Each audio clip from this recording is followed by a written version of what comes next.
Hello and welcome to UnCapt Gaming, your one-stop shop for unprofessional opinions about video games. On this week's episode, Sonic and more Sonic and even more Sonic. If you can't tell, we watched Sonic this week.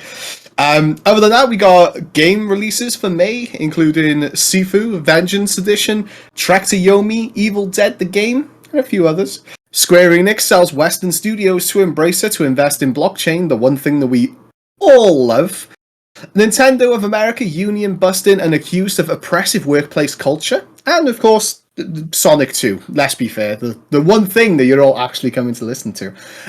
I'm Dale, and as ever, I'm joined by the one thing that indie games actually need, a heartthrob, Lloyd Frangos. Seriously, he is beautiful. I don't want to toot too much of his own horn. And at this point, we might as well call him third person Phil. It's Phil Dickens. How are you two doing? Are you good? Good. Yeah.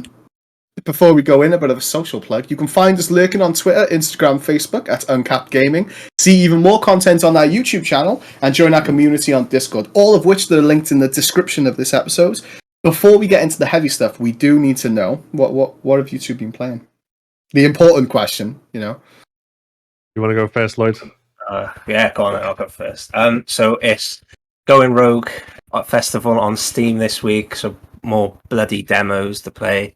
He says that like he's so hard. He says it like it's a bad thing. He really does. And every time that I speak to him that he's happy, I see he's playing a demo. Yeah, literally, I've just come off the back of the Wandering Village. I played it like back in. I don't know why it's on there. Like it's a management sim, but Going Rogue's like roguelites and rogue. Is there any rogue elements to it? Suppose if it dies. I haven't experienced anything that dies yet, and so I'm a bit like, oh, okay, because obviously like management sims are quite like city builders and stuff. They're quite hard to sort of master. Do like a road like sort. Well, of I suppose in a sense they kind of are, because if you lose your city, if you like say like the only one that I've got an example of is. What's the city builder? The one that I played? City Skylines. If it goes to hell, you've got to restart from the beginning completely. So I suppose there is that element to it, maybe? Yeah. Is everything a roguelite? Or roguelike? Maybe. But yeah, it's sick. Like, so you're basically on the back of this dragon. I think I mentioned it on here before, but yeah, I'll go through it again anyway. Because it's sick and you need to play it.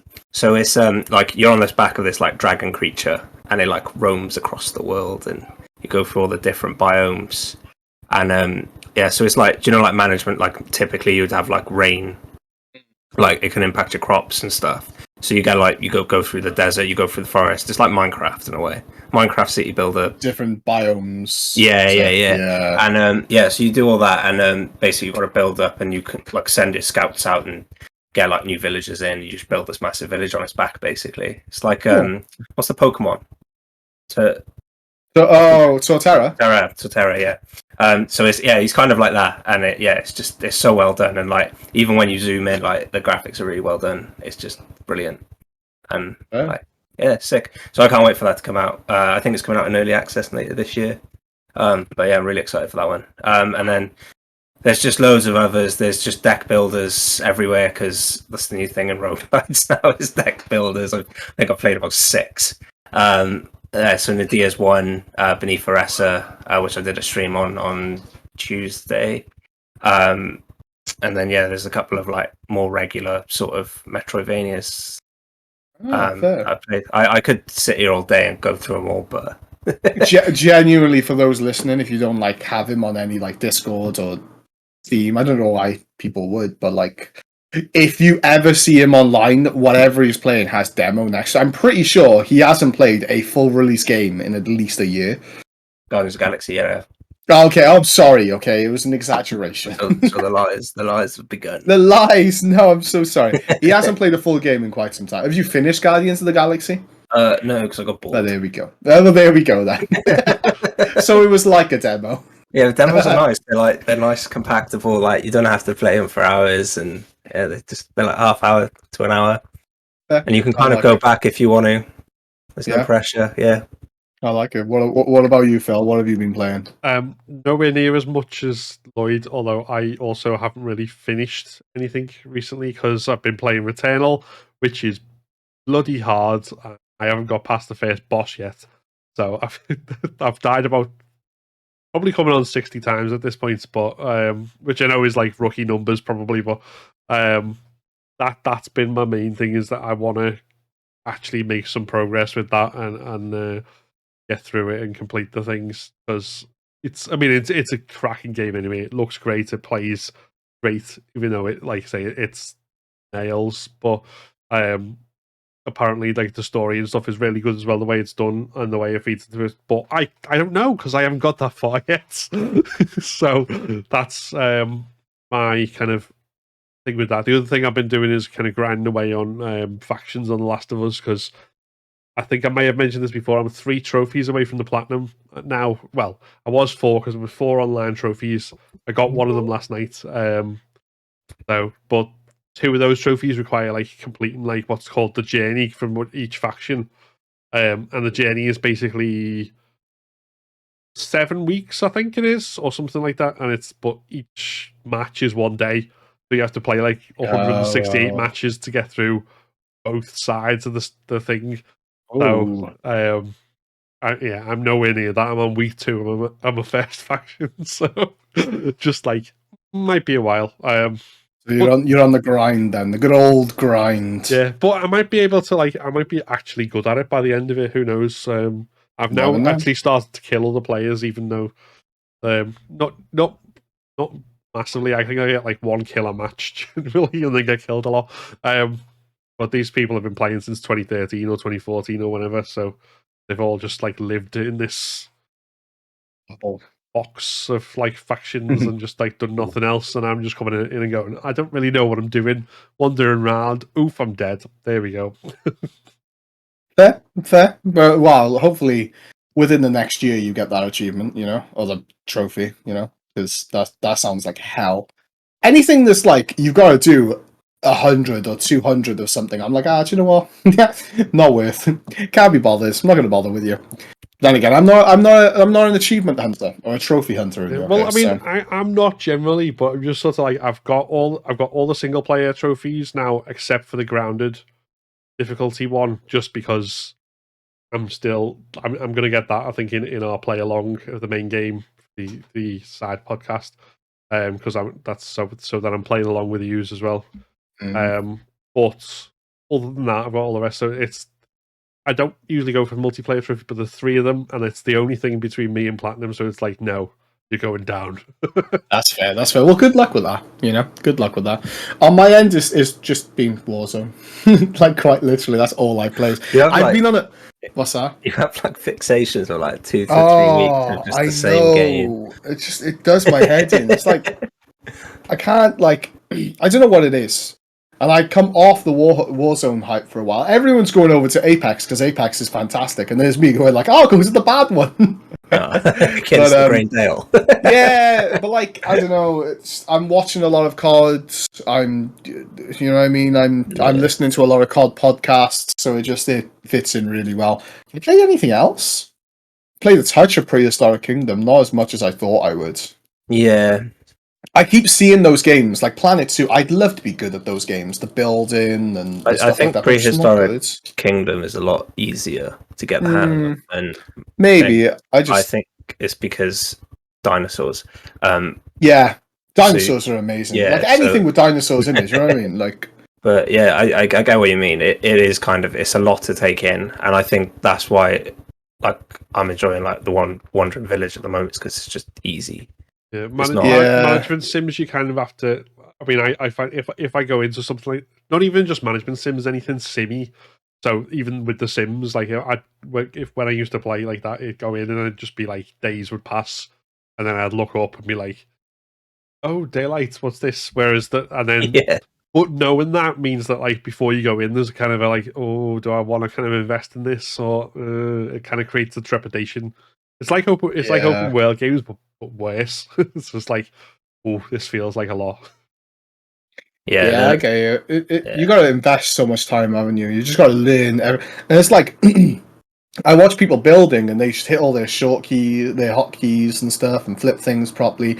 And you have me like for 10 minutes trying to figure out how to flip a plank to make it look good as a fence, and I can guarantee you those people who were doing that at the beginning of of course, yeah, but it's just I don't know. I think it's a massive learning curve to commit definitely to. It's definitely because it's not something that slow drawn out games are something that right now cannot grab me.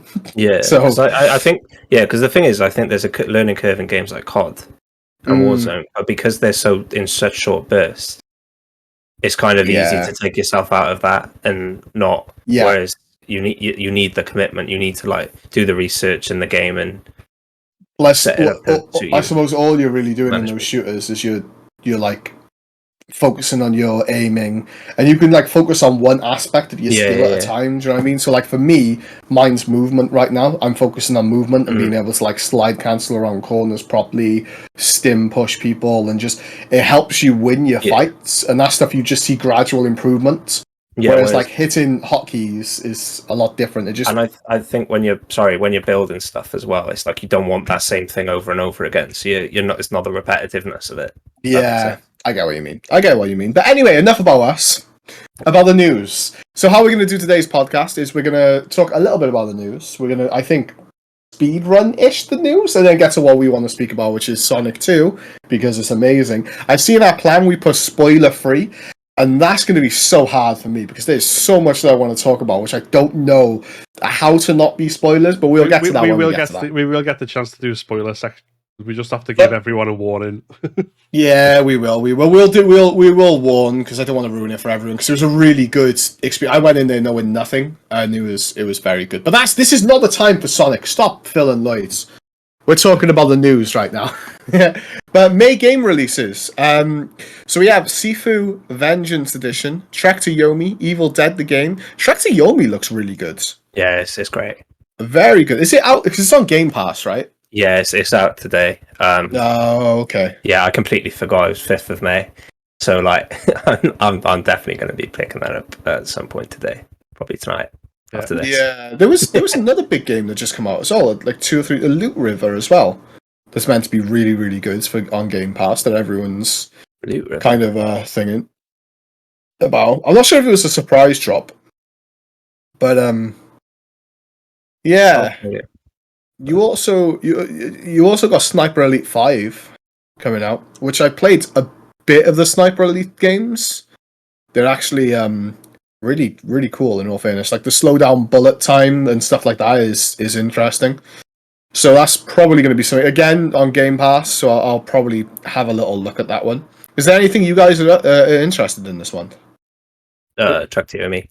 Yeah, I was going to say Trek to Yomi. although I was on the medium difficulty, I did not get very far when we played it at WASD. It was just.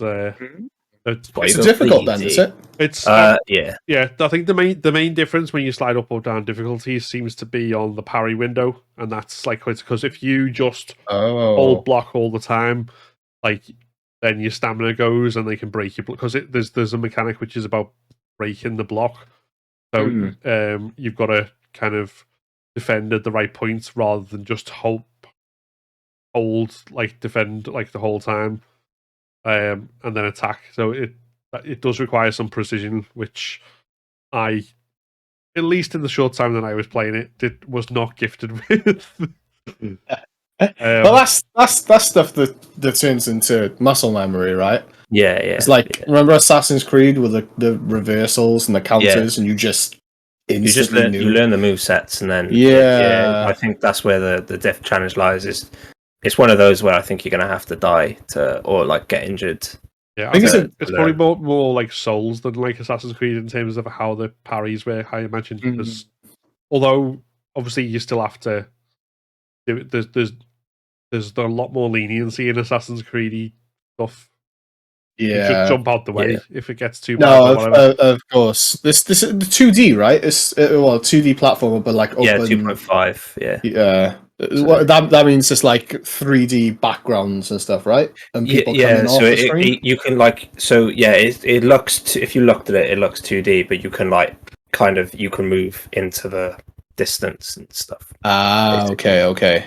So there is a like different layers. There's I don't know, I'm not a technical expert. That's my technical thing. There's just stuff in the middle, and they It's put it so there. it looks so pretty though. Yeah, it's stunning. Like it looks so good. It's based specifically off samurai movies from a certain era. 'Cause, I know you played what's it called, the other samurai game, Ghost of Tsushima. And that's more based on the actual kind of samurai lifestyle or whatever, where it is. Whereas this is like more pop culture. Yeah, you can tell in the music as well. And, all the stuff like the Seven Samurai and all that type of thing. Yeah. Although on a similar kind of vein, although it's not brand new, it's just updates. But I am kind of more and more tempted to get Seafood and more time goes on, because I know that's another one which I know it'll take me a long while to get through, especially for it just being 5 levels. But is Seafood the one where if you die you get older? Yeah, that's the one. Yeah. So do you get stronger as you get older, or you get less stronger, but you have lower health. So it's like a trade-off. I like that. That's cool. Because you could just die loads and just go full glass cannon, I suppose. Yeah, but and then there's like, it's the age that you start each level obviously determines kind of the difficulty of that level, and I think there's the challenge is how young you can stay to get to the end to complete it. Yeah, fair. I really like that. Other thing that come out, was it this month? I'm not sure if it was this month actually. But Bug Snacks come to Game Pass, if anyone's interested in that. That really blew up, didn't it? But I bought it, played it, and was just like, I have no interest in this. It's weird because it's like body horror but cutesy. I don't know. It kind of fell into that thing. I think indie games went through that little route that everything had to be overly cutesy for a little while. And I'm not trying to slap that down, because overly cutesy games are amazing. I mean, I love Viva Pinata and stuff like that. I like cutesy style, but it just felt like everything that was coming out was cutesy, and it was just a bit like, I've seen this loads, man. It's getting ridiculous now. It is quite sinister underneath, because like, although it's like the bugs are actually like donuts or whatever, that when you eat them, part of your body turns into a thing. I'd imagine it's a great MatPat game theories-esque game, right? Yeah. It's gotta have like that. I don't know. That seems cool. Maybe I will go back and play it, because I did kind of like the concept, but just I don't know. It didn't appeal to me that much, But that was a bit of a different one. I just loaded Game Pass up to have a look at Loot River and Trek to Yomi. Loot River looks really good. I'm just looking at it now. What's that? Heard that one, was it? It's So I'll read the description. It's set in a series of procedurally generated labyrinths. Loot River is a dungeon crawling action roguelike that combines tense real life combat and dark fantasy settings with spatial block shifting. So like you can move the blocks and stuff to shift the worlds to help you fight, but it kind of looks down like Moonlighter, kind of that esque game, not Moonlighter specifically, because Moonlighter is a lot about selling stuff, but that kind of look to it. That looks really cool. Looks great. Yeah. Citizen Sleep is out today as well on Game Pass. I've been quite excited for that. Sleep? Yeah, I think this is one for Phil.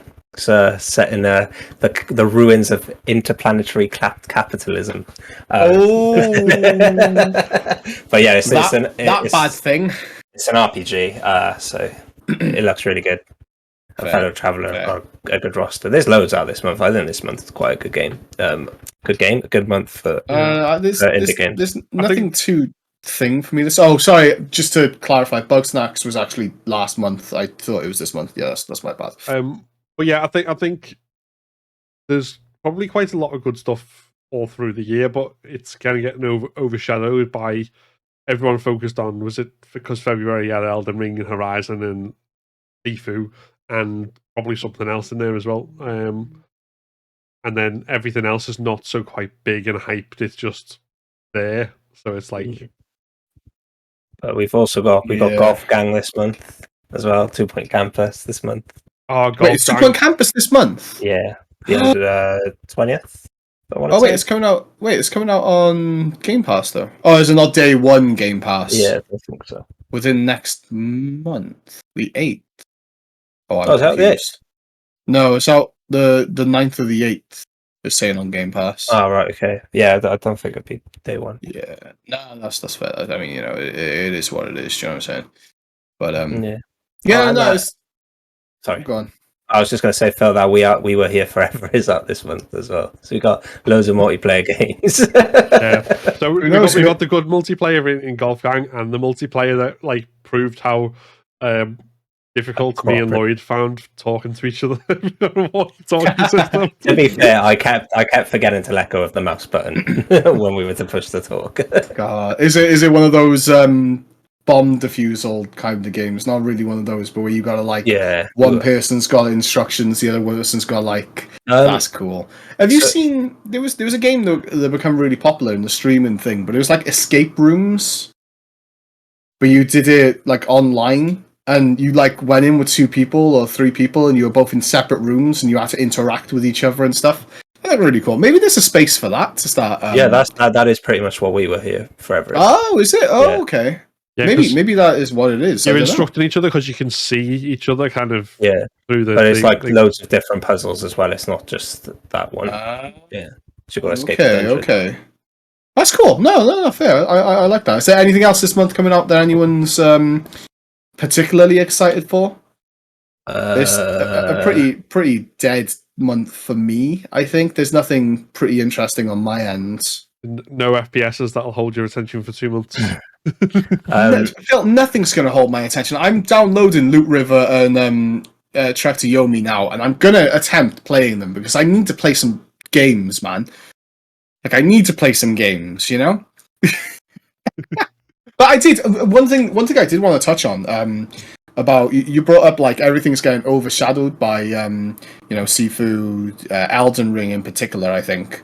I played a little bit more of Star Wars, Lego Star Wars, and do you know what? I wouldn't be mad if that got Game of the Year. That's very, very, very well done. Like, it's very well done. It's a very good game, and it deserves at least something. If it doesn't win like a family Game of the Year or something like that, there's something wrong, you know? Something's wrong. The Lego game's not quite good. I mean, when I played I think it was Lego Batman, it was kind of, I don't know, after a couple of minutes that the mechanics didn't really gel with me that much. I was kind of like, I'm a bit tired. Yeah, the superhero ones were kind of where they started to experiment a lot from the original formula. I suppose it's because they can add a lot of powers in, can't they? And play around with, you know what I mean? But yeah, it's really cool. We'll move on to the next thing, which I saw a bit of this, but I'm not 100% sure of what particularly happened because people were quite mad, I think. But Square Enix has sold Western Studio, they sold their Western studios, right? So that's like Tomb Raider. That means they've sold Tomb Raider and Deus Ex as well. Not that there's been a Deus Ex game for, I don't know, a decade, but they're like Xbox One. They're the biggest franchises that got sold as part of that acquisition. So they've sold them so they can focus on blockchain games. Is that what they're doing? Apparently so. This is Square Enix have said they're in support of them anyway, but I don't know how this. Everyone's. I suppose maybe it's because were those studios really doing much? I know the Lara Croft games were okay and people really enjoyed them, but like, I suppose we don't know. The trilogy had finished. What's that? I think they were only planning on doing a trilogy with the Tomb Raider games. Another trilogy. No, that trilogy. Yeah. I think they finished with them. Isn't there a new Tomb Raider in development at the moment though? They've maybe just before it got sold, they announced that they're doing one. Is it? I don't think it's following that storyline though, is it? I don't think they've given any details whatsoever. The only thing we know is that it's going to be an Unreal Engine 5. Okay. So it's obviously going to look whatever that one, which is incidentally game I mentioned to you yesterday, Dale, at the day before that MMO zombie one. Which was supposed to be coming out next month or the month after, has now been delayed till next year because they're switching over to Unreal Engine 5, which, as an aside, that's kind of a bit mad that like 2 months before the release date they're switching engines. But yeah, that's a bit scary, right? Yeah, I don't know what that means. Like, yeah, well, I don't know. Game engines, yeah. But I suppose if it allows them to do more, then yeah. I mean, I don't know how easy it is to transfer all the existing code and assets and stuff from one engine. I mean, if it's Unreal 4 to Unreal 5, then presumably it's an upgrade with the same. But I don't know. Yeah, surely there's like a crossover there, maybe. I don't know. I mean, it's a decision they've made. Who knows? They might end up pushing the game back. I just wanted to touch on the other thing, which I was saying I wasn't really excited for much. Modern Warfare 2 was announced. So they are officially doing Modern Warfare 2. I guess like a remaster, or not a remaster, a reimagining Call of Duty. And they are going to the what's it called? The 2-year format, yeah, which I'm really happy about. I think that game really, really needed it, you know, because they were getting a bit thing. But sorry, I wanted to touch on that. That was in the last segment. Sorry, yeah. I really confused myself then. But yeah, well, on the Square Enix thing, what their official statement is that the deal enables the launch of new businesses by moving forward with investments in fields including blockchain, AI, and the cloud. So that's very cryptic as far as no pun intended. Yeah. How much investing are these companies doing in the cloud? Like, all I hear is constantly the cloud this, the cloud that, the cloud this. I mean, what are they doing? I don't understand. They making it rain more, or yeah, but right. Yeah, I honestly have no. I mean, the fact that the blockchain stuff is obviously more crypto NFT stuff, which I noticed that they at least the last thing that came out from Nintendo. I know Nintendo and Square Enix are obviously separate entities, but they shifted the language from play to earn to play to own. So obviously they felt like play to earn sounded a bit too on the nose as a scammy capitalist thing. Yeah, hustle culture. Yeah, I don't know. I while everyone's up in arms about it, I'm kind of interested to see what happens. I'm very cautious, of course, but like, you know, the gaming industry tends to get up in arms about things very, very quickly. So I'm just kind of on the back burner. I know NFTs are not great; they're not good. I know that, but I'm cautiously watching to see what happens in a slight interest to see where they go and how they go. I don't think any of it will work, really. But it's still kind of interesting to see what these greedy companies want to get money out of us next. But I'm kind of cynically interested, if you know what I mean. I'm not, like, I know it's going to be bad, but I'm like, I kind of want to see what's going on. Yeah, I mean, I think that they're probably going to do a lot of rebranding on stuff like this because there's definitely been a slump in the market for it recently, particularly with Axie Infinity, which was the biggest NFT related gaming. They were all kicking off because the gamers who, in actual fact, were like basically workers, working in gangs to generate cryptocurrency, they weren't getting enough return, whereas the people on the top of it who were like kind of organizing the groups were getting obviously loads more. So there was basically a virtual strike for this, and like people just went, "Fuck it, I'm out, I quit." And they were kicking off over that. So like, they're basically not enough workers to exploit.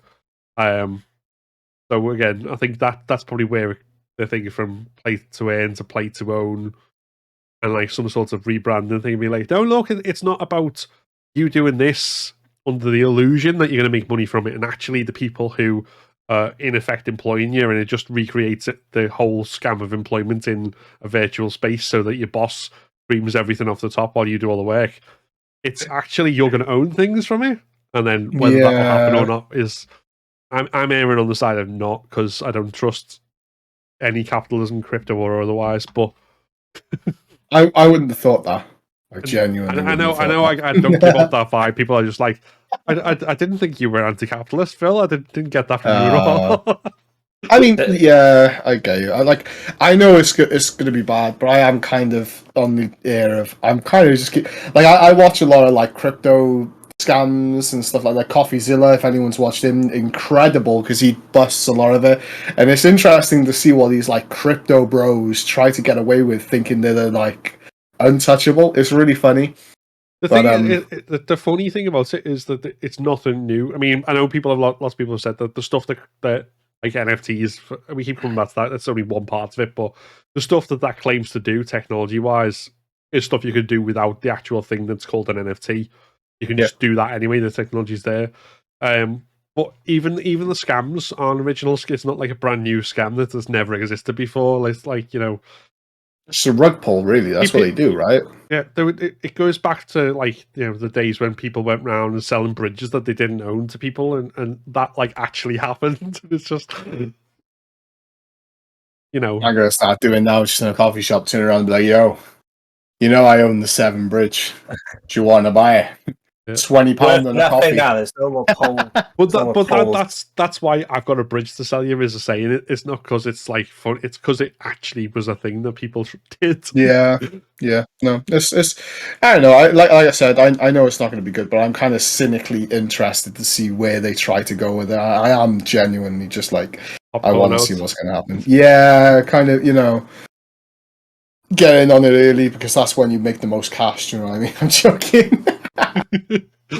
But into not so better news, not even like good news. What's that? Sonic's coming up.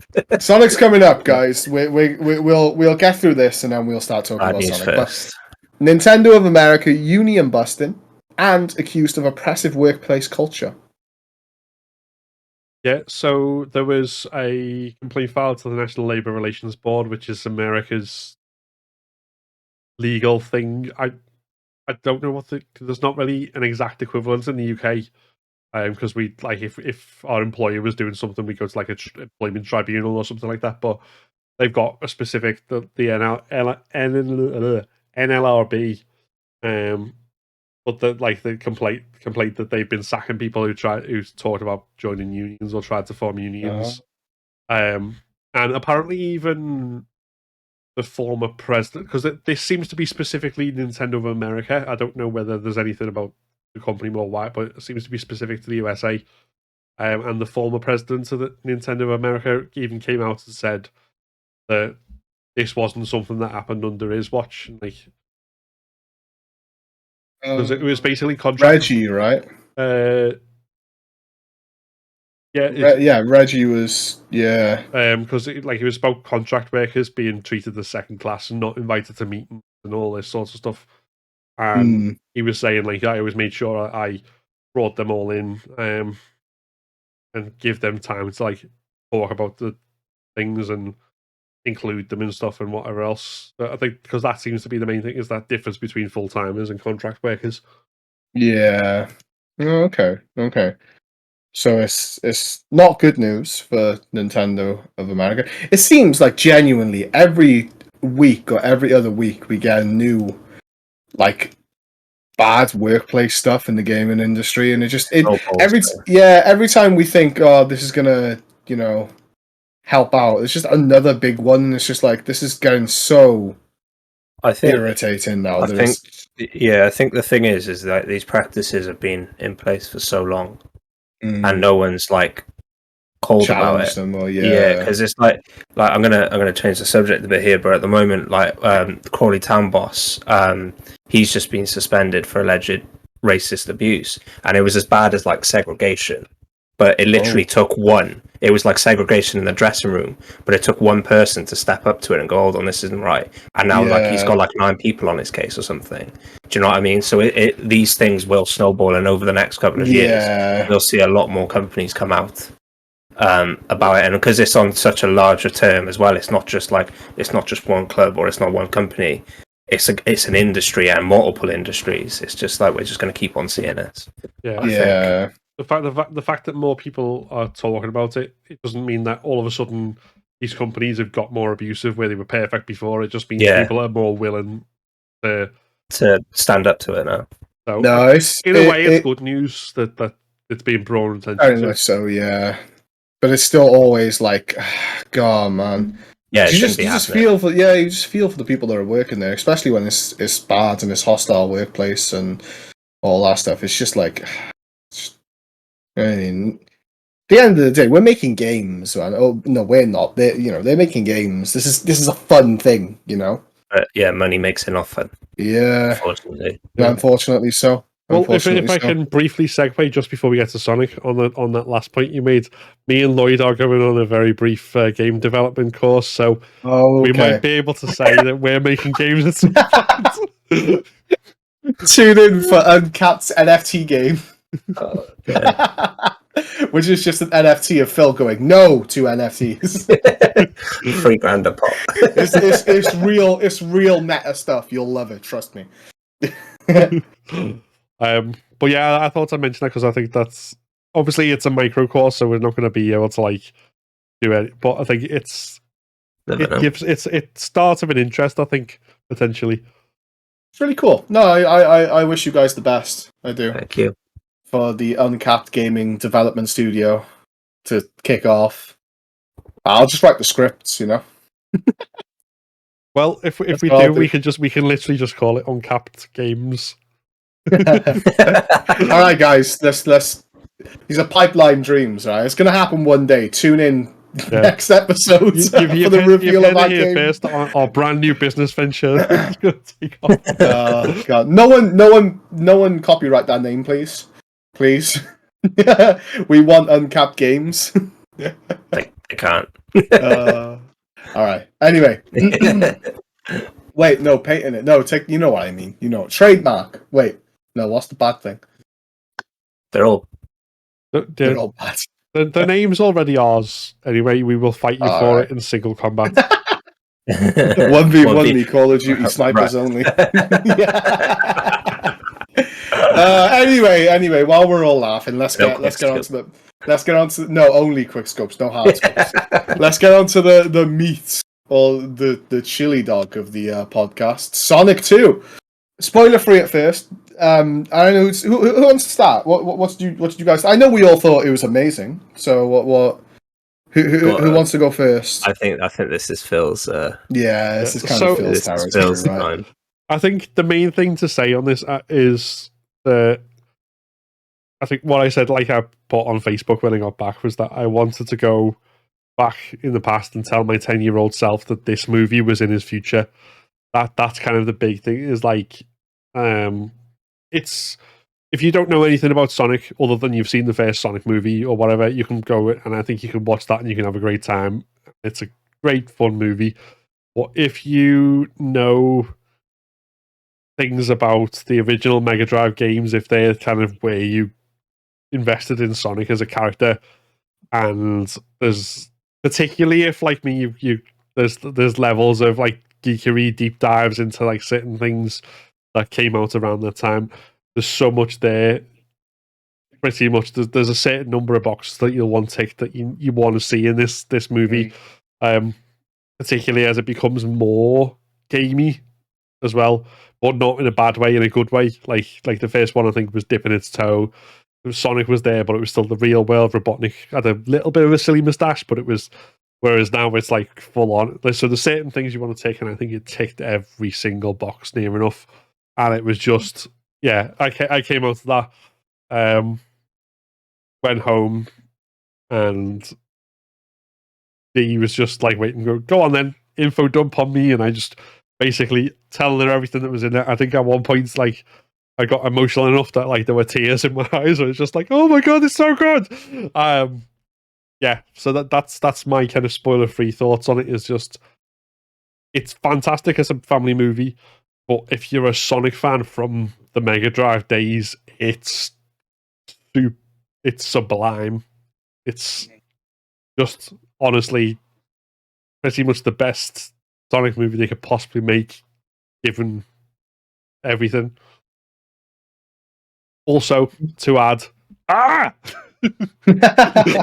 what's your spoiler 3 thoughts then, Lloyd? Well, yeah, like obviously I'm not old enough to have a Mega Drive because I've got crutches yet. Oh, pew, damn! Should I just go and get my old man cap and tune in next episode with only me and Phil. But yeah, it like I wasn't like as a kid I wasn't a massive Sonic fan. I had a couple of games and that, but it was like. So I'm not gonna. I was excited because like I enjoyed the first movie, and I kind of went in and I was like, it's going to be an enjoyable movie. But it kind of and like Phil said, like where the first one was dipping its toe in because it's gonna we kind of got to test our water and see how the fans react. Like this was just the odds on one of the best like gaming movies. I think it's up there. It was fantastic. Idris Elba as Knuckles was just a masterstroke. Oh, like he was so good, and that and even is it Colleen O'Shaughnessy, who I looked it up. She's voiced Tails in the games before. I don't know how long since, but for a while. But even that awesome. That was a great that was like another great casting choice. Yeah, it was just like, and I kind of liked how. Like I never really like clicked in the first movie while they were doing because like I'm not a massive Sonic fan, but like how they've introduced the maps into it and like just the changes. Like I think we talked about this before with like the rings, which were just collectible coins, that you run around and collected, and how they changed them into like teleporters and stuff. There was just so much like they changed the right things that they needed to change to make it into a film, and I think. If any future games now are gonna go into films, I think that's the film they need to look at and go. That's what you need to do. Not massive changes like taking your helmet off. Let's not do it. Stop. But like, just make those small little changes of things that are like game mechanics, and they can stay game mechanics, but they could be introduced in a new way to enhance the film. And I think it was just. I would happily give it a 9 out of 10 because like I struggle to give 10 out of 10, but easy for me. It was very good one. Do you know the one thing I liked about Sonic, Knuckles, Tails is that each of them stole the show in their own way. And they do an amazing job, and like they've done it in a way where those can be such such amazing merch and stuff like that now for toys for kids. I think one of the things these films have done amazingly is they've acknowledged the gaming base, the older base, but at the end of the day they're for kids, right? They're kids films. That's what they're for, and they do enough for both, They do enough for both ends, They like you said, the first Sonic film wasn't full on kind of game stuff and just this completely absurd stuff. It was just this little dollop of introducing this very strange character, because Sonic is a strange character in real worlds, and making it believable so that when they up the ante in the second film, it's all just like, this makes perfect sense, because that's what they've done, is they've just sprinkled him put him in a real world situation and just let it run with that, I'm kind of glad in that first film they didn't build any relations with any of the other more cartoony characters like Knuckles and Tails, because I think that would have made the first film a bit too overbearing to have the good reception that it did have. And now it's allowed, because you've allowed Sonic to grow, show him that, because like Sonic is a personality as well in the games. Like he's got a very distinct. He's not kind of voiceless, is he? And then we've got like the numerous amounts of cartoons that we've had and stuff. So it's like I think the humans as well, like. In something like this, like it's very easy, and there's probably loads of past examples to make the humans kind of feel like an imposition on it, and you're like, no, why are you doing this? I'm here for my cartoon character, but none of them felt like too much of an imposition. Like the characters felt the main human characters felt quite well rounded anyway, and obviously they had their own kind of stories going on. Even the side ones, even the comic relief sheriff's department, the other guy. Yeah. Wait. It's likable. Is that he's not like when he's there, you're not kind of like, oh god, why do we have to do this? Why, it feeds into it all, and it's like and Agent Stone as well, who I think they need to introduce him in a future game. He needs to be part of the Sonic verse at some point, because I do enjoy his weird unrequited love for Dr. Robotnik. Yeah, that's really good. I really like that. That's amazing. There were some things in there that I think could have been done without, but I guess we can talk about that in the spoiler thing. But I agree with Lloyd. I think genuinely it's like a 9.5 film. It ticks all the boxes that it needs to. It knows it's a kid's film, but it also doesn't like turn a blind eye to, you know, the gamers, the people that grew up with it and adore it. It still pays tribute to them while also saying, listen, this is kind of for you, but this is more to introduce more people to Sonic. This is what this is for. Yeah, you know? I think saying it's a kids' film, I would say it's more of a family film. Okay, yeah, no, family film. Yeah, okay. Than a kids' film. I agree more. Definitely. But I think imagine being a kid and going to watch that. Like, imagine. I mean, I was like a kid in there, but like, just imagine being a kid to, quite frankly, what was a dead franchise. Sonic was dead. Let's be fair. Sonic Mania kind of brought him back a bit. They've done him dirty for years, and then they've just got this resurgence of Sonic, and like, it's amazing. It's awesome. They're doing such a good job now with Sonic where they didn't in the past. So it's really nice to see such a well-defined character get his moments in the sun, you know, because he deserves it. He's amazing. I love Sonic. Yeah, let's go. Gotta go fast. Gotta go fast. Yeah. Any more spoiler-free stuff? No, I think that probably sums it up for me. I didn't give a rating out of 10, but yeah, sorry, Phil. What would your 10 out of 10? But I don't know 13. I hate doing that sort of thing anyway, which is why I generally don't do it. So I don't know. There's probably too much fanboy blinkers on to give anything objective. That's fair.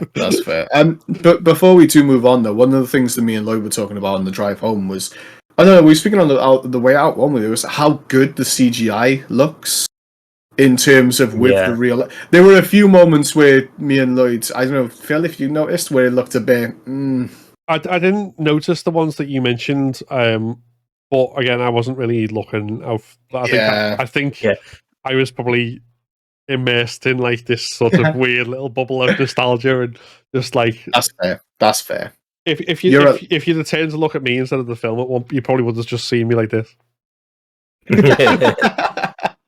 No, that's fair. But no, the CGI looks really, really impressive, and I think they took a good book out of Detective Pikachu and how well that looked, like the CGI to the people, and you know what I mean. I think there's a different, like, Sonic very much keeps that cartoony edge.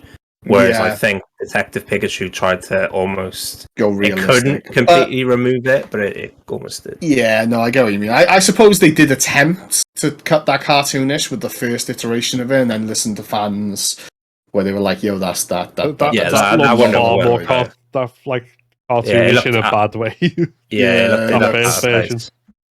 It looked like it was painful for that thing to be alive. Do you know what I mean? It looked really bad. But I'm glad they listened. Sonic is incredible. I hope this does begin like a huge resurgence. I know we got a new Sonic game coming out. I don't know. But I hope it's a good indication for a good resurgence for him, because he really deserves it. He's a good character, and it's nice to see him get the spotlight that he deserves, you know. But yeah. Onto the part that I ruined at the beginning and we cut out. You didn't hear it, but onto the spoiler free, because there's parts in there that, shall I just say what I said that was cut out? Spoiler big sirens, spoiler alert. Oh, please do not listen from here on if you if you don't want no spoilers. If you want to skip spoilers, go in the timestamps. Yeah, there'll be to the timestamps and time stuff. when we're over from now. Now, because there was a moment that overshadowed the entire movie for me. Pun intended this time. Nah, I don't know if you want to leave that for the end. We'll talk about that at the end because it was kind of at the end of the movie. But yeah, well, I mean, it's obviously. Do we want to do this in like order of the film, or do we want to just splurge thoughts out and just see what happens? I guess we can do it kind of in order of the films. I guess that'd be a good idea. I really enjoyed the whole using the ring to send him away, and he was more. I didn't really want him to be like best friends with I can't remember the guy's name because it is a bit of a weird dynamic because he's still a kid, and they kind of take him on as their child, and I really enjoyed that. And they did the whole they were going away, he ruins the house, and then he calls him, and he quickly cleans everything up to answer the phone. They adopt like when he calls him dad at the end, it was just like it was good. And I think that serves really well to push Sonic in that real life situation. You know, it really does do a good job of making Sonic real in these movies. You know, yeah, because they've. I mean, there's different in different things he's been different ages, and I think it's oscillates all the time, but like they've put it firmly as like Sonic's like sort of a teenager basically in this, isn't he? And then Knuckles is about the same age, and then Tails is a little bit younger than them. That's the sort of dynamic I got. Show that really well. Like really well, with like the Knuckles going to him and where he says, you know, I had nobody because of my two tails. People thought I was weird, and he's like, you're awesome, and they have that best friend thing. But you can see Knuckles looking up to him, almost like a big brother kind of thing, and you can see that dynamic. You mean Tails? Oh, Tails, yeah, sorry. It's two Knuckles. He had two Knuckles. Knuckles is because he's got Knuckles. What about that fight? The Knuckles and Sonic fight. The first one. The first one. The first one, yeah. Yeah. I mean, so Sonic 3, the game, Sonic like starts off with this moment where after the end of Sonic 2, Sonic and Tails are flying on Tails' biplane, and then they go up to Angel Island, which is Knuckles' home, which floats in the games. And then he's supersonic, and he's going across the and then Knuckles jumps out, and as he does, like he collides with them, and the emeralds go, and he takes them all back, and that kind of sets up the thing in the games where. And obviously, it didn't happen the same way, but I think the fact that like Sonic was just kind of like, "Oh no, I'm all powerful, do this," and then Knuckles just goes, boom. Mm-hmm. I think it served as the Bane Batman effect, didn't it? Yeah, they do a really good job of like sticking to the basic story. Like, there's no one lore for Sonic. I could probably talk about that in more depth than anyone would ever want. But there's no one lore for it. But yet even so, they managed to stick to something which feels like the story, the arc of the game. I suppose in a sense this could be setting up a proper lore. I think it makes sense in the films because Sonic, it does. Sonic's never like faced anything. He's only faced Robotnik at this point. So it's like, and he doesn't even know there's like other people like him with superpowers and kind of things. So it's like he's like, oh look, I can kick ass and chew bubblegum. Look at me, I just kick this guy's bum, and like and then this like big red thing stood there. And like he just got no chance, and then he's like, because it's like when he's like, you've got one, and I'm unstoppable, and all this, and like I thought that was really cool. Like that was a really cool like little catch line. But it just like I think it very much like it pushes Sonic back down the pecking order, if that makes sense. Yeah. So it kind of all just fitted really well, and if it fitted in with the games, because obviously, like I said, I don't know the original ones, but it's kind of like it's doing both there, I think. It also does to like help set a power structure too. Yeah. You know, because by the end of the last movie, Sonic, I mean, you see him at the beginning, which I suppose we dive into, where he stops the robbery, and he does like the Miles Morales jump off, and you know, he jumps in like Spider-Man, because he's a kid and he'd be watching all that stuff, which I really enjoyed them paying that thing to, you know, that's who he is. But all that stuff's easy for him. All of it's easy. He is like, I suppose, the ultimate power in his mind. Nothing can stop him. Yeah. And like you said, he says to Knuckles, "I'm unstoppable." Yeah. You know, and Knuckles just, well, he just holds him and then bops him super hard, which is, you know, it does an amazing job. How many times does he fight Knuckles? Twice or three times? Three times, right? Yeah. Yeah. Dude. Before we get to the fight, just to mention at the end of that one where he ends up, Knuckles falls off the cliff, and then he uses his knuckles to climb up the wall. Yeah. That's again a little nut, because that's what he can do in the games. That's one of his abilities that is different from Sonic, is climb up walls using his knuckles. So it was like, there's another thing. Just so many little things. But you were saying. Go on, Lloyd. Go on. I was going to say they pretty much do the same with Knuckles as well, in there with the power dynamic, but in a different sense. It's more of that like naivety, in that like trust sense of he just jumps on with Robotnik, and then towards the end, Sonic's like friends, and he's like, "Oh no, it's all emotional," and everyone's crying and. I suppose that's Knuckles' journey, though, isn't it? Realizing that he doesn't have to fight for that. Him and Sonic are fighting mostly for the same thing, right? That's and I think it shows like a bond as well. So it's like Sonic needs Knuckles to add to the power of the group, and like, you know, he's like, Knuckles is the meathead, and he's the more powerful one. He's still a feminist, Lloyd. But he's still a feminist. But like Sonic is like, he's had experiences in this new world now, you know, so his naivety is less than the Knuckles. So he needs it from and then Tails is gadgets and stuff. But Tails is really cool. I think they did a very, very good job with Tails. You know, there wasn't at one point in the film where I thought, like, because it's a point where he's knocked out, right, and Sonic runs off to the Chaos Emerald beam thing. And part of me was worried, thinking they were going to give like Knuckles this big superhero saving moment where he goes like, wakes up in his super thing. But they did Tails. I keep getting them mixed up, and I don't know why. I thought Tails was going to have that moment where he was going to be this big, amazing save thing for Sonic, but he doesn't. And that's because he is kind of like a support for Sonic, you know, and he gets his plane. He does get his plane. That was awesome. I really liked that, and I really liked how they had the nod to them both on there, like flying with him. That was really cool, and there's a good thing, and it also serves that each of them.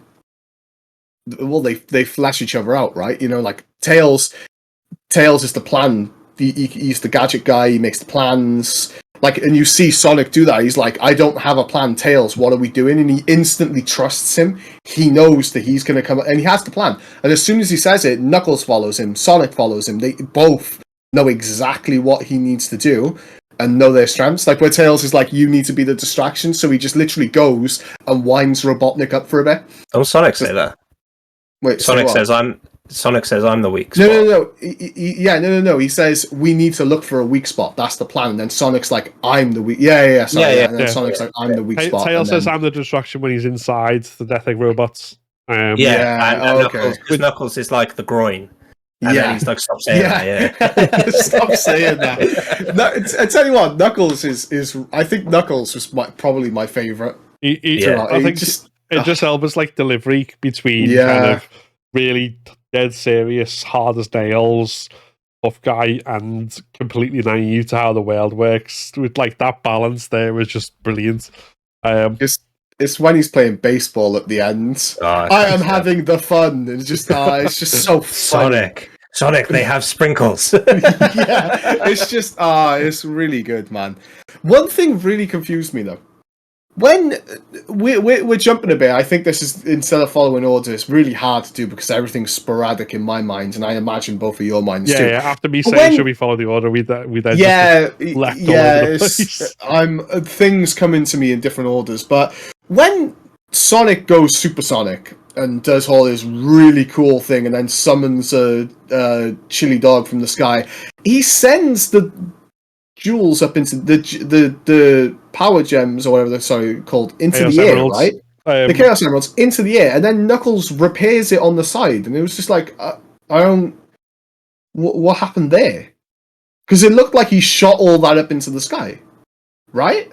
Yeah, I mean, I'm not 100%. Like, I think that was probably done a bit weird because it's different than how it works in anything else anyway. Because the 7 Chaos Emeralds make the Master Emerald together. So, like, the kind of presumption I made is that he just kind of drew them back and put them all together as one thing. Okay. I don't know whether that's the case or whether there'll be something else. It's not really important. It just kind of confused me a little at the end. But the one.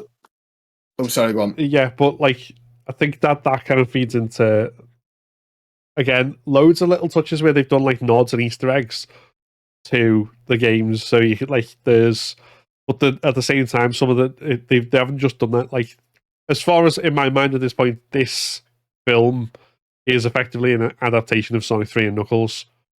Remember your magic cartridge that goes together? The magic cartridge! We're going to get a second film now that joins together. No, this is basically because the way that like that starts with, after the end of Sonic 2, the Sonic and Tails go to Knuckles' floating island, and then Knuckles, who's been tricked by Robotnik, steals the Chaos Emeralds from him, and it turns out that the Master Emerald is power and is keeping his island afloat. So as they're going through, like trying to foil Robotnik, Knuckles keeps getting in the way as well, so they keep fighting. And then it ends with this like big sort of climactic fight in the like hidden palace where the Master Emerald's kept. And then Robotnik steals the Master Emerald, and as he does, he zaps Knuckles, like, and that's where he realizes his betrayal. Like, and he gets electrocuted. So I don't know if you saw when Robotnik had the, he was going to, wasn't he? Yeah. What did he say? He did it with backstage passes to Limp Bizkit. Yeah, that made me laugh. That did. But So I didn't realize that was a nod. Yeah. So all of that, like that all happens in that, and then at the end of it, the part that you don't really see because he never has a Death Egg in the films, because the Death Egg is basically his Death Star. It's this huge. It's basically the Death Star with his face on, and then within it, like so Sonic, it's a better Death Star then. In Sonic 2, he's got the robots, which is like, which is like the one we saw at the end of this, but it's only like 3 times the size of Sonic, so it's like he just fights it. In Sonic 3 and Knuckles at the end, as the Death, like you're on the Death Star, and the robot's as big as that, and it's chasing you, and like it like breathes fire out of its nose. Which I don't know if you saw, like the snot rocket. Oh yeah, snot rocket. And it chases you, and then after you destroy it, then there's a big final sort of fight where Supersonic chases Robotnik to get the Master Emerald back, and it also. So it's not exact, but it follows the same structure. It's the same basic thing, and there was loads of that, which was just like I could see it all unfolding. It was just like my favorite Sonic game has just been filmed. It's I'm really. See, my experience with Sonic was very drab to me as a kid. Like, I watched like the Sonic Underground and stuff like that. I played a few of the games, but I can't really remember structures. So when that big tornado come in, I thought that was going to be Metal Sonic, because he kept the quill, and I thought that's what he was going to do. Because I'm not sure of orders and stuff, so I was like, oh my, this is going to be Metal Sonic. This is going to be so cool. But then obviously it makes sense for it to be a big thing, so they all have to team up to fight him. I'd imagine Metal Sonic is more of a Sonic trial than anything else. Yeah. Sonic CD, I think that was he first appeared in, which was where Robotnik had basically taken this planet that's a moon around Mobius, which is Sonic's home world, and tied it to the main planet with a chain. And it's literally called Little Planet. And like there's time travel or something in it for some reason. And yeah, you fight Metal Sonic as one of the bosses at the end. I think he reappears or a version of him reappears in Sonic 3. But yeah, I think trying to fit that into a film and have an explanation for it and do all the other stuff would probably have made it. Yeah, that's fair. I just kind of thought that's what was going to happen because obviously I played the games, but I was quite young when I played the games, so I probably never beat them because I was pretty young.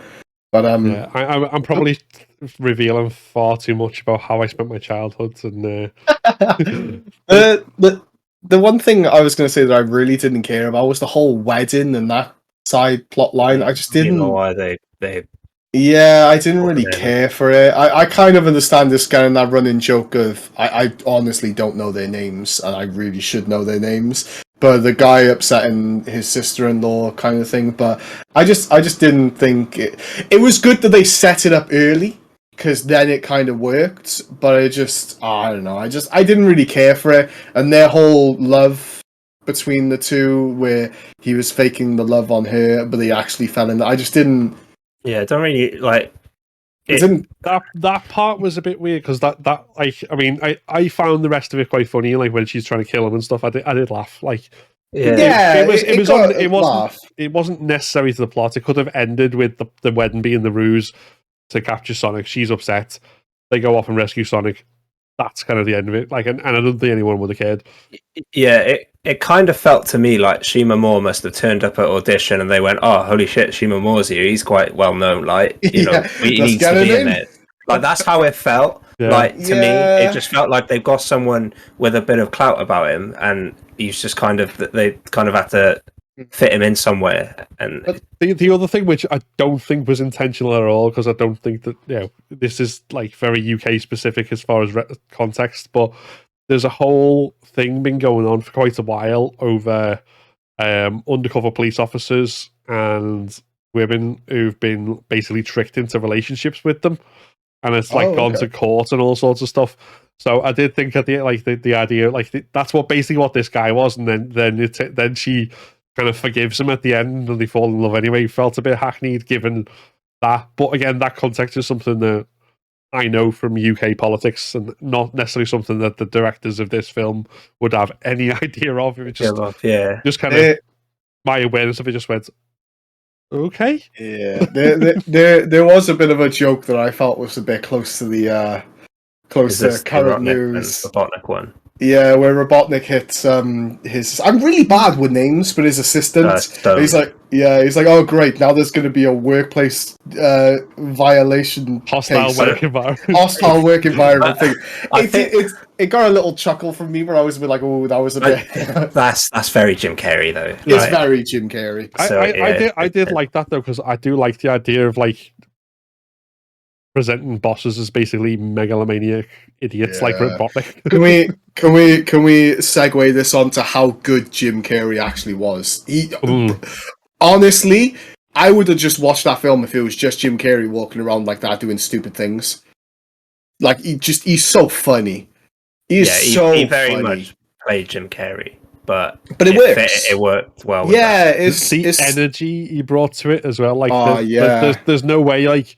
If you're having an off day or whatever, like if I'm having an off day, I kind of like barely bring up the energy to sort of go, talk other than like in a sort of it's all right. Whereas he's going around doing all this big maniacal movements. Yeah. And what I really like with it, we were talking about it, weren't we? That he's obviously it's Jim Carrey playing Jim Carrey, but Eggman. From what I remember anyway, it was always like that, ha ha ha, Sonic, you're just evil, just not really much character to him other than he's evil. And he's just brought so much, like when he gets the Chaos Emerald and he's warping around and he's playing the song and stuff, it's just it. And like when he's running after them in the robot and he's making the weird robot walk, he just does so much to bring that character alive, which I imagine he's got nothing really to go off, which is maybe why he's Jim Carrey playing Jim Carrey. Jim Carrey, yeah. Yeah, like but it's just so good. It fitted well with the film, so I'm not. It's not a bad thing. No, it's definitely good. Like I say, I think because Sonic's got a very distinct character, and so's Tails. I mean, Tails is played by the same actress who voiced him for like most of the time he's had a voice, I think. Knuckles, well, Knuckles' character has been all over the place, I think, in different interpretations. So Idris Elba's thing of it was perfect. Robotnik, though, is just evil and slightly incompetent. That's his character. So I think that, and like I say, I think adding the dynamic with Stone in, like, and the dynamic between the two of them, and the way he's basically like, it is sort of mistreated, like Mr. Burns and Smithers type thing. Yeah, that's a good comparison, man. That's really good. Very one-sided life. I love the whole thing. The Stone's got the cafe, and he's just waiting for him. Did you notice what the cafe was called? No, what was the cafe called? Mean Bean. Yeah, like Dr. Robotnik's Mean Bean machine, the game. Oh, I didn't know that. Oh, that's good. Oh, because I noticed like as well, because when Tails steals the cop car, it was in front of that cafe, and I was like, it's a bit of a weird like thing, just that it's outside the cafe. Yeah, that is his thing. So I felt it was a bit weird, but I also love the It makes sense now. Sorry. Yeah, the way they carried that on with the other sheriff riding around on the scooter because his thing was like, that's so good because it's just continuity, and it's showing him going back to the same place because he's there. Go on. Can I say something? Yeah. What happened to the dog in all of it? It's been bugging me. The house was destroyed. The dog's alive because he's at the end. But he's just sat there in a house completely destroyed. Yeah. So wait, it's obviously a well-trained dog, because like my old dog would have been like well off. Yeah. It bugged me for the whole film. I was like, "What's going on with Ozzy?" Like, Ozzy. when they were scrapping, I was like, "I hope Ozzy doesn't jump in now. I hope Ozzy knows that this is a bit above his pay grades. Sit down and just hope Sonic can get out alive." But they just did a fantastic job. They really did. Like, it's so like, I could happily sit down and watch 1 and 2 back to back and not be bored. And I get really bored of films really quickly. And I genuinely think I could sit down and watch. And they do have a throwback as well, where they're in that where did they go? Scandinavia? No, where did they go?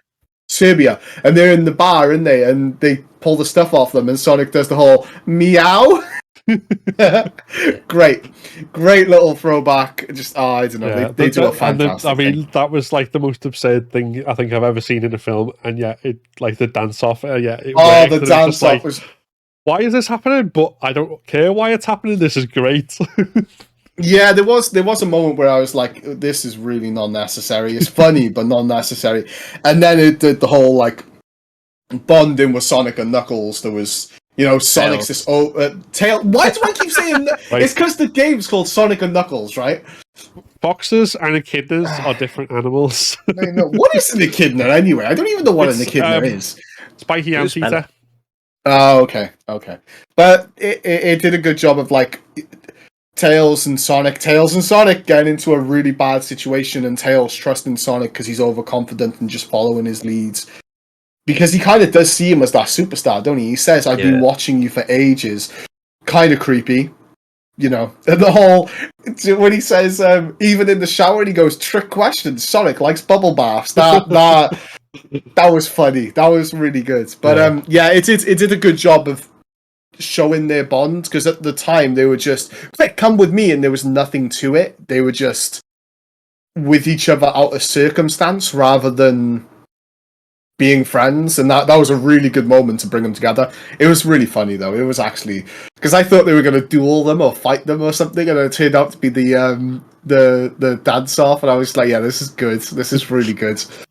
And then the other thing in Siberia as well was where after they get escape from the temple and it starts blowing up, and they're doing the snowboarding. Like it's basically the opening to Act 1 of the Ice Cap Zone, again in Sonic 3. There's Sonic and Knuckles, that level?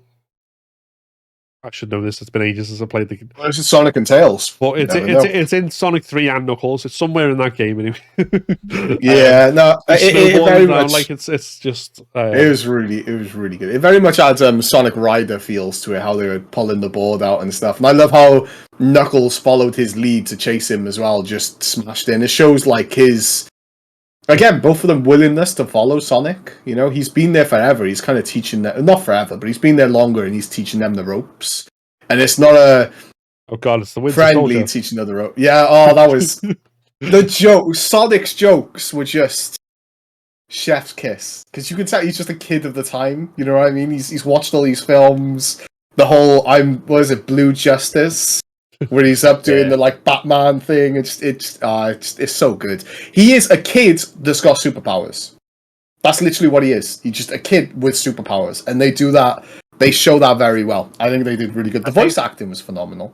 It kind of does what Free Guy does very well as well. It kind of brings the real world into it, and then it's like Free Guy is a film, and it's exactly the same thing in a way, because Free Guy is meant for your everyday audience and gamers, and you can see it like with. So yeah, I think they both kind of do it very well. Free Guy was a very good film. I really enjoyed Free Guy. Free Guy, I like Free Guy. I've watched Free Guy. How many times can I say Free Guy? Free Guy. Three or four times, and every time I do, I see something different in the background that makes me laugh. Because they do that thing of they know it's a different audience that are going to go watch this. And gamers, you know what I mean? It's going to be a bigger audience and gamers, so they can get those little cheeky things in that don't ruin the story for people that don't know what it is, you know? Like the meme bean thing, that's nothing, literally nothing. But for gamers, like people that play the game, that's, oh my, that's so cool. But for people that, you know, they don't care, that's not part of it. And it's not actively a part of the narrative. There'll be a bump in people's viewing experience, you know. So yeah, it was good. The reference they got to get when they do Sonic 3 and though is to have the chase scene. Is it Sonic Adventure 1 or 2 where he's being chased by the big massive truck and the Escape from the City's playing? No clue. They're all merged together for me, Phil.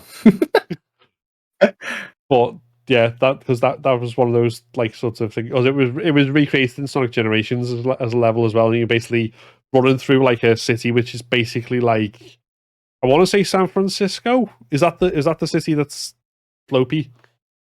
Yeah. Yeah. And then this gigantic truck starts chasing you, and you've got to like move really fast and avoid it and run up walls and stuff. But like all the while, it's playing like this skate punk song called "Escape from the City." So if they don't do that in the next film, I'm going to be very disappointed. if they are going down the Sonic Adventure route, with obviously the appearance of Dale, the favourite character. Yeah, I was going to say, should we mention the next film? Oh, they do the Marvel thing, man. They do the Marvel thing of revealing something at the end in a trailer, and it's the best Sonic character. Let's be fair, the best Sonic character in Shadow the Hedgehog. Edge Boy Lord himself is here. I don't know who I'd want to voice him, but I'm so excited. I think that's Is there any thoughts from you, Phil, on that? Because I can't even remember what he sounds like. I can't picture. I can. I like say my experience of playing the games which have Shadow in is more recent when I've kind of gone back and played them. So it was never one where like when they came out I was playing them or whatever, if that makes sense. So Shadow never really had that huge impact on me. I played Shadow the Hedgehog the game, which was not the best. Awfully amazing. Stop it, Phil. It was awful and amazing. Can you actually still buy that game? Can you? I don't know. I mean, I've still got a copy of it in mine if you want to play it. I'd love to replay that. That was such a good game as a kid. I know it's a bad game. Like, I'm not... Well, I am kind of stupid. But I know it's not an amazing game. But for as a kid... It is Sonic with a gun. That's what you said, right? It's Sonic with a gun, and yeah. I think the phrase I used was the black hedgehog has a gun. Not that was deliberate intent. I think it was just kind of a funny thing I noticed as far as unintentional portrayals. But that is just setting up Sonic 3, right? Yeah. That's just what it's going to be. And the fact that we don't know for definite whether Robotnik's alive means that Jim Carrey can either reappear or not. Yeah, I'm looking at a thing of who they said could voice him, who they'd like, and Keanu Reeves is on there. Pedro Pascal. This is like Screen Rant's little thing. Adam Driver and two other people. I'm trying to think what his voice is even like. I really can't think. Jason Griffith was his voice actor he's been the voice of both Sonic and Shadow since 2003 across multiple games and series. He's just awesome. Like, he is so cool. Come on. He's just a cool Sonic. You know what I mean? He is. He's just awesome. Stop it, Phil. I love Sonic, right? I love Sonic loads. Sonic is like, I stopped paying attention to Sonic because they were just doing him dirty so much, and I just felt so sad every time I saw the new games they were bringing out, and I was like, this is not Sonic. Yeah. Go on. I've just listened to Sonic Shadow's voice, and Keanu Reeves. Keanu Reeves? Yeah, wait, I kind of want to... Wait, from where? I'll clip you the link now. All I've seen from Shadow in the past little while is where people mock over and he's like, my pronouns are Shadow, and Sonic's like, wait, he can't do that, and then they're like, wait, no, you can't say that. It's like, I don't have pronouns. Yeah, my pronoun. Refer to Shadow by Shadow's full name all the time. Yeah. Yeah, Keanu. I can see Keanu. Yeah, no, Keanu. So, yeah, cool. Definitely not Pedro, though. No. I don't know. I think it's because Pedro's all over the place now, right? And everyone's his voice isn't like a Keanu type voice anyway. It's no. Well, but I guess this is a good way to branch the series out. You know, we could have a Shadow the Hedgehog movie. But we're gonna have literally a Marvel MCU version of Sonic. That's what's gonna happen. I don't want them to do it. I want them to do it, Lloyd. I don't. This could be bigger than the MCU. Can you imagine we get a Rouge film? Bro, DC can do it. Listen, but they're setting it up right. They're setting it up right. We got a Knuckles origin film. We got a Tails origin film. Next thing you know, who's a big... Dr. Eggman comes back looking like Dr. Eggman, and he has the Infinity Gauntlet. And next thing you know, Sonic, planet. Sonic's getting beat up, and Tails throws him one of the emeralds, and then Rouge, and then he's like, you should have gone for the head. Yeah, he should have gone for that. And then Sonic's like, Sonic people, assemble! And he just turns into Super Sonic and punches the hell out of it. Oh, it'd be so good. Come on. I wouldn't mind like origin stories, but I would just say I don't think you need an origin like Tails and Knuckles for a start. Like, you basically had their origin in this movie. Yeah, because they even did like with the ancient Echidna tribe stuff. That's basically straight out of Sonic Adventure. Do you think Knuckles and Tails have a strong enough personality though to carry their own movie? Not as they are, no, because like again, like there's multiple different Sonic universe timelines or whatever you want to call them. Like, because the games have got their own kind of sort of one where, although the games are a bit incoherent, because it started off with like the Mega Drive games where it was basically Robotnik was the only human. Then Sonic Adventure happened, and it sort of turned out that this was all happening on Earth for some reason. And then it all went off weird. Sonic X was like he got transported to Earth from his home planet Mobius, which was the original thing, which I think both the American Archie comics and the UK Fleetway comics had him on another planet. Although the original origin for him was that he was originally a brown hedgehog, and then when he ran too fast and the Chaos Emeralds interfered with it, he turned blue. Wow. Because he broke the sound barrier. Amazing. Amazing. When are we going to see Amy? When's Amy going to come into it? With her hammer. I like Amy. There's so many because there's good characters they can introduce, like Amy, Shadow, Rouge. I'm not sure what purpose she has as a character, though, other than to be a bat with boobs, which is weird. Rouge in. Bat with boobs. Who else is part of like Rouge's little? I mean, you got like Big the cat. There's a silver hedgehog, right? His name's Silver. Yeah, from Sonic the Hedgehog 2006, which I've never played, but is the only Sonic game which I have yet to hear a single person who is a fan of it. There. Oh, you got Blaze the cat. Let's have a look at some of the characters. Metal Sonic. Espio the Chameleon. Yeah. From that's, and then you got the Chaotix, who were like the ones. There was a spin-off Knuckles game called Knuckles Chaotix, and he had like his sidekicks who included. One of them was a crocodile called Vector. Yeah, Vector the crocodile. I know Vector. Charmy B. There were a few other ones. Yeah. What are the blue things called? The little blue things. Flickies, the birds.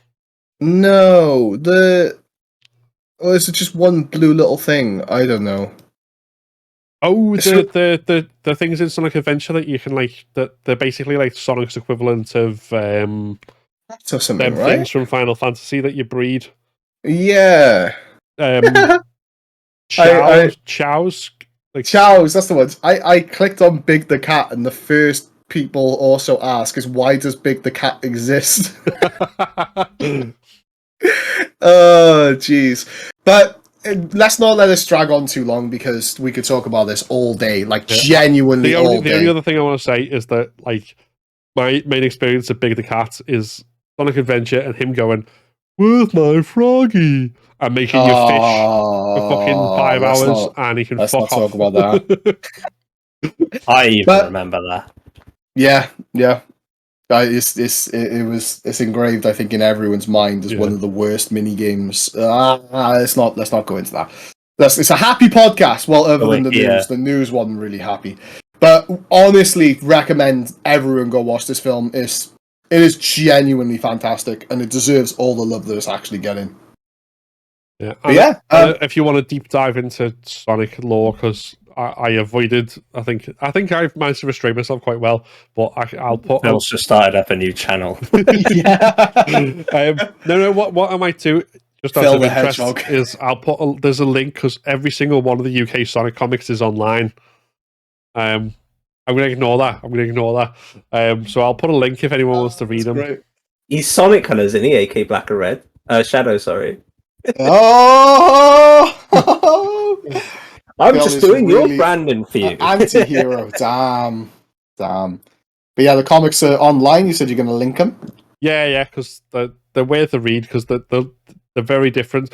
I mean, the best thing which would be cool to see in a movie, actually, if they ever dared to do it, was that Super Sonic was almost like his own entity, and whenever Sonic turned into Super Sonic, he was like chaotic, semi-evil, and like destructive. They kind of hinted to that, didn't they?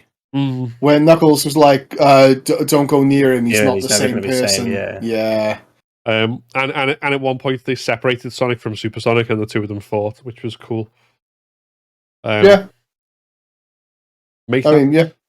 Sounds very just Dragon Ball Z. Whoever's watching, because obviously someone from who's involved in the making of Sonic will obviously be watching this podcast, because why wouldn't you? You did amazing. Make that movie. Make Shadow the Hedgehog origin story. We just want to see Shadow. More Shadow, please. But no, I think that's it. Anyone else have any thoughts on Sonic? No? No. Well, that's it for this week's episodes. Don't forget that you can find every episode of the podcast on your favourite podcasting services, or on our YouTube channel, where you can also find additional content like reviews, previews, commentary, and much more. Check the links in the description for all of this to find us on social media, and join our Discord server, where we are everywhere, and you should join us. Thank you very much for listening, and we'll see you next time. Bye, everyone. And remember, gotta go fast!